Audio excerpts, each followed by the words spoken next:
तो अल्लाह एवरीवन, मेरा नाम महेश और आप देख रहे हैं फिल्मी बकचोद। और आज करते हैं बात मेमोरीज ऑफ मर्डर की। अब इस मूवी की अगर मैं बात करूं तो पहली बात तो डायरेक्टर बॉन्ग जून-हो को अगर आप नहीं जानते तो आज जान लो, और ये मूवी देखने के बाद आपको पता चलेगा कि उनका इतना बड़ा नाम क्यों है। हर कोई क्यों डायरेक्टर बॉन्ग जून-हो की मूवी पैरासाइट के बारे में बात करता है, मेमोरीज ऑफ मर्डर के बारे में बात करता है। ये मूवी देखने के बाद आपको पता चल जाएगा कि डायरेक्टर नहीं, बाप लेवल का डायरेक्टर है। अब मूवी की अगर बात करें तो मूवी में एक क्राइम थ्रिलर वाली चीजें दिखाई गई है, लेकिन मूवी कब क्राइम थ्रिलर से चेंज होकर एक साइकोलॉजिकल मूवी बन जाएगी आपको पता भी नहीं चलेगा। अब मूवी की स्टोरी है एक ट्रू इवेंट के ऊपर बेस्ड। साउथ कोरिया के अंदर एक छोटे से गांव के अंदर 6 किलोमीटर की डायामीटर में काफी सारे औरतों का मर्डर और रेप हुआ था 1986 से लेकर 1994 तक। अब इसी के ऊपर मूवी बनाई है और मूवी में सबसे कमाल की चीज सिनेमेटोग्राफी इसकी। अब सब चीजों के बारे में डिस्कस करेंगे। ये मूवी आपको समझ में भी आएगी नहीं आएगी, आप इस मूवी के लायक भी है नहीं है, क्योंकि मुझे लगता है पर्सनली कि थोड़ा सा मैं इस मूवी के लायक नहीं हूँ बात करने के, लेकिन फिर भी मैंने मूवी देखी और काफी ज्यादा अच्छी लगी। मतलब समझाने के लायक नहीं हूँ मैं मूवी कितनी ज्यादा बेहतर है। अगर आप ऐसे ही जाके देखना चाहते हो तो डायरेक्ट जाके देख सकते हो। अब मूवी की बात करें, अगर आपको मूवी के अंदर लगता है कि कुछ क्राइम क्रिमिनल देखने को मिलेगा, बहुत ज्यादा समझदार होगा, ऐसी सारी चीजें, नहीं, आप गलत हो बिल्कुल भी। आपको क्रिमिनल का तो चेहरा ही देखने को नहीं मिलेगा, आपको क्रिमिनल का कुछ देखने को ही नहीं मिलेगा, बस उसके क्राइम्स देखने को मिलेंगे। अब आपको लग रहा होगा कि पुलिस देखने को मिलेगी, बहुत समझदार, बहुत ब्रिलियंट, आप बिल्कुल ही गलत हो यहाँ पे। ना ना ना, ऐसा सोच ही मत लेना।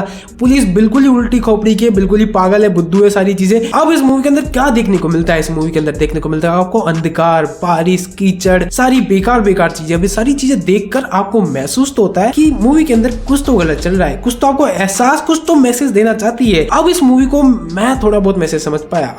अगर आप इस मूवी देखते तो शायद आप इस सारे मैसेज को समझ पाओ, लेकिन मैं समझा, लेकिन फिर भी कहूंगा कि मूवी बहुत बड़ी लेवल है और मैं एक छोटा सा इंसान। अब बात करते हैं मूवी के अलग चीजों के बारे में। देखो, डिटेक्टिव पार्क और डिटेक्टिव सीओ, दो कैरेक्टर है मेन। डिटेक्टिव पार्क तो बिल्कुल गाँव से आया हुआ बंदा है, वहीं पे रहता है, उसने कभी बड़े क्राइम्स नहीं देखे, तो उसको केस का इन्वेस्टिगेट करने का बिल्कुल गलत उल्टा तरीका है। किसको भी पकड़ के लाओ, मारो, पीटो और कबूल करवा लो कि इसी ने क्राइम किया है, उसका तरीका ये है। वही डिटेक्टर सीओ काफी ज्यादा समझदार है और ऐसे क्रिमिनल्स क्राइम्स ने काफी सारे टाइम से देखे हुए, तो उसको पता है कि केस को कैसे इन्वेस्टिगेट किया जाता है और एक्चुअल में वही इन्वेस्टिगेट करता है। अब ये बिल्कुल ही दोनों अलग इंसान है, लेकिन आखिरी में जाके डिटेक्टिव सीओ बिल्कुल ही डिटेक्टिव पार्क की तरह बन जाता है और डिटेक्टिव पार्क डिटेक्टिव सीओ की तरह बन जाता है। वही मैंने कहा ना, हर चीज उल्टी पुल्टी हो रही है। मूवी कब क्राइम थ्रिलर से एक साइकोलॉजिकल मूवी बन जाती है, पुलिस कब क्रिमिनल को ढूंढते ढूंढते कब खुद क्रिमिनल बन जाती है, सारी चीजें देखोगे आप तो मतलब देखने के बाद ही महसूस होगा। मैंने कहा ना, मैं पूरी जो मूवी की अच्छी बातें हैं वो ऐसे ऑन द कैमरा में आपको समझा ही नहीं पा रहा, जितनी ज्यादा मेरे मन के अंदर भरी हुई है और मैं एक्सपीरियंस कर पाया हूँ। कोई क्लू नहीं मिलता, कोई एविडेंस नहीं, कुछ भी, कोई कहीं जा ही नहीं रहा। कोई सस्पेक्ट मिलता है तो पूरे सस्पेक्ट गलत है, कोई ढंग का इंसान नहीं मिल रहा कि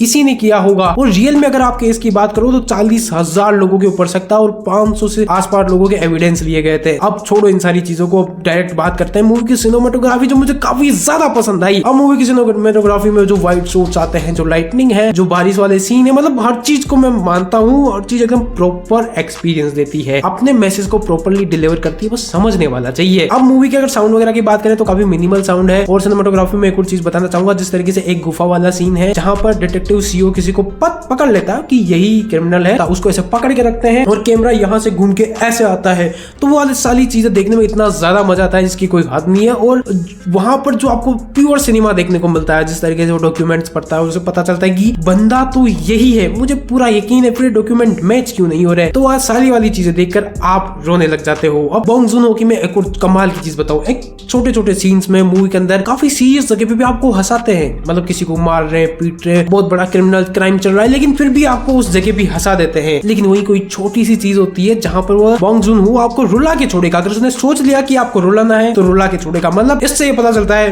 कि डायरेक्टर बॉन्ग जून-हो डायरेक्टर नहीं, बाप है, बाप, सारे डायरेक्टर्स का बाप, क्योंकि बंदा जो चाहे वो आपसे करवा सकता है। तो आप सोच लो किस बड़े लेवल का। अब बात करते हैं मूवी के बेस्ट सीन की, नहीं पूरे सिनेमा हिस्ट्री के बेस्ट सीन की, जब मूवी खत्म होने वाली होती है। तो डिटेक्टिव पार्क बिल्कुल एंड में आता है, उसी क्राइम साइट में आता है जहां पे पहली बार औरत मिली गई थी। वहां पे आकर वो बैठकर बिल्कुल क्रिमिनल की आंखों में डालता है, मतलब आंखों में आंखें डालता है, मतलब कैमरा की तरफ आंखें डालता है और उसको जैसे नजरों ही नजरों में कुछ कह रहा हो। वो आप अपने हिसाब से एडजस्ट कर सकते हैं कि क्या कह रहा हो, कि उसने उससे इतने सारे गलत काम कराया है, फिर भी वो आंसू से छूट गया, कितना निराश है, या फिर वो ऐसा कहना चाहते हो कि देखो मैंने तुम्हें पकड़ लिया, आखिरकार तो मेरी नजरों के नीचे हो। ये सारी चीजें देखने को मिलती है। या फिर एक ऑडियंस के तौर पे आप भी देख सकते हो कि इस सारे क्राइम के भागीदार अभी आप भी हो, आपने वो सारी चीजें एक्सपीरियंस की, लेकिन फिर भी आप बिल्कुल ऐसे बैठे हो जैसे कुछ हुआ ही नहीं। तो खुद में आप बस आओ समझने वाला चाहिए, समझाने वाला तो बिल्कुल समझा गया जो भी उसे समझाना था। देखते रहिए फिल्मी बकचोद और बस ऐसे ही कुछ अच्छी मूवीज का रिव्यू देखने के लिए सब्सक्राइब कर लो मेरे को और मिलते हैं फिर किसी अगले वीडियो में।